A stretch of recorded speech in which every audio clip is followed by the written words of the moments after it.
It's not a matter of including people within the structure that was created by colonialism itself, right? It's something much more radical and therefore much more threatening. And I mean, could talk also about how neoliberalism has surfaced in this context, but I don't want to take much time. But I want to say that this is a competition that we're seeing. And I look forward to know how these two ideologies are appearing or not appearing in your right in places like Pakistan. Clearly, I think that this polarity between that is so clear in the US, to some extent is present in other places, but in other places, the political system allow for more difference and for gradations. But it seems that there still are poles of the political positions that are debating power within the modern colonial state.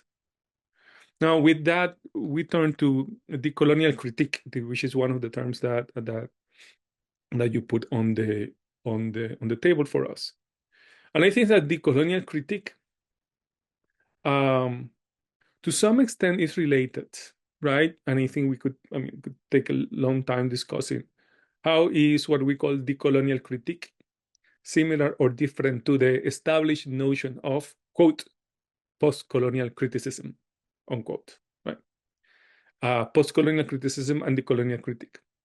They the same, how are similar to them, and so on. I think that they are different only because post-coloniality already has created a kind of alludes to a framework and an approach that is already kind of established, and the coloniality is connected but yet different. So the critiques will be different, but both will be advocating critical criticism.